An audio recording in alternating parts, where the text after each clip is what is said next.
Please tell us how the security forces engaged in the resettlement process. How do they involve themselves in the resettlement process and the problem that they are facing during the resettlement process? For that question, about the resettlement, we'll have to divide into two.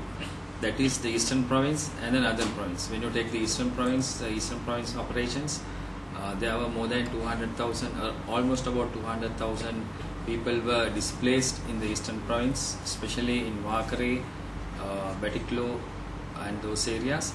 But now we have resettled all those people except very few, about 500 people. All the other people within 2 years, the government was able to resettle with the assistance of mainly the security forces, that is the army. Initially nobody was there, only the army was there. I can remember 1,78,000 civilians came from LTT controlled areas. For about 30 years they were under the LTT control. So suddenly they were liberated and they came into government controlled areas. We didn't have places for them, and of course it's commendable. People should come in. This is the first time, I think, in the history, not only in Sri Lanka, anywhere in the world, security forces, the army and the government was able to get these people resettled within 2 years. That is the Eastern Province. If you come to Sri Lanka, go and see there. All those people, NGOs and everybody, those people were criticizing the government and the security forces. Now you can see how free the areas, liberated areas in the Eastern Province and the resettlement already, how much of resettled, how many people were resettled and how much work has been completed, development work, and how the security forces, especially the army, has supported the civilians in those areas, and the reconciliation and as well as the support we get from the civilians also in our duties in the Eastern Province. Now it's a good example to the world. When it comes to the North, it has been a different story. So we were able to rescue about 300,000 civilians, those who are under the LTT custody, in the sense for about 30 years in certain areas, in Mullaitivu district, Kilinochchi district and Mannar district. They were completely under the LTT control. They have not been under the army control for the last 30 years. So they were liberated in last May. Now not even 1 year. There were 300,000 IDPs, that is internally displaced people.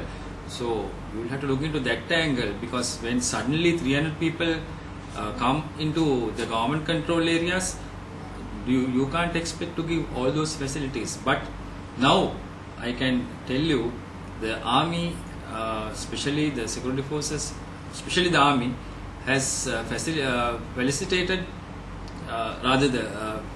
they have given the facilities, whatever the facilities they can be given at those camps. And at the same time, now out of 300,000 internal displaced people, now only about 90,000, 89,000, 9,000 people are there. All the others, more than 200,000 civilians have been resettled now. The development work in those areas has commenced. You can go there, and especially the army, I can tell you, the D-miners, the army engineers, initially once you clear those areas, once the civilians comes into these areas, we had a lot of problems. So now you can go to those camps and also see they have been allowed to go out. They are not being kept under custody or anything like that. People, those who are remaining in the camps, that is Manik Farm and other areas, other camps, they are allowed to go out, and they have been given whatever the facilities. They can go to Colombo or come back, and education wise. But these civilians also will be resettled very soon, because we have prioritized our resettlement program. And the army, there are two parts. That is, one is the demining part. That's one of the most important part. Demining we have to do before resettlement. So these areas have been mined by LTT, as well as some certain areas. It has been there for the last 30 years. So we don't know where the minefields are. So, but what we are trying to do is we have identified the places where the civilians they have been living. So to resettle, first we will have to clear those areas. So we have prioritized the areas. Now we have resettled mostly in the Mannar sector, then in the Wanni, Kilinochchi, And now gradually we have shifted. We have started resettling people in Malutu district too, and Nedunkarni, Vodsudan area. Recently the people have gone, but I must accept that there are about 89,000 to 90,000 people to be resettled, but that will be done very soon within the next 3-4 months. But the delay is the demining. So same time the army, the forces, that is the army, they are helping these people. You can come and see, anybody can come and see those areas. You come to Kilnochi now. Kilnochi is like 24 hours it's now functioning. The electricity is there, roads now the road network is there, and the security has been provided, and over and above that people are free. They don't have to worry about the LTT or anybody in those areas now.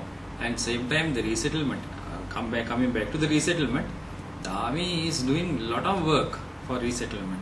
They are constructing the roads, they are constructing the tanks, and same time giving facilities to these people, those who are coming before resettling. Once the area is cleared by the engineers, so our engineers, there are more than 1,000 engineers, engineer troops, those who are doing demining, including some mine action groups also, and demining groups. And same time we have our equipments, more than 30 heavy demining equipments have been deployed in those areas to expedite this demining process. And once we clear these areas, I must tell you, when we clear one area, so we get the clearance from the UN, then after that only we can resettle those people. Before they come, the army does a lot of work. Road network, as I said, the tanks, we will have to rebuild the tanks, and same time must give the basic facilities when these people comes. Of course the government agent also helping the army, but basic things, the major part is done by the army. It's for resettlement. And once the people come into actually from the camps from Manik Farm, they come into makeshift one close by to their village, and from there they get their things. Firstly, I have personally seen about 2 weeks back. I went to Mullatiu and Nedunkarni area when they came. So their main aim is to get their first thing is their agriculture, their farms. So I saw, we not only saw our people, the army, they help them to get their places, in the sense their paddy fields are done.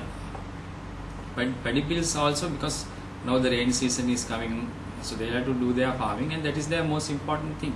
And within very few months, that is 2 to 3 months, we will be able to resettle at least another 75% out of these people.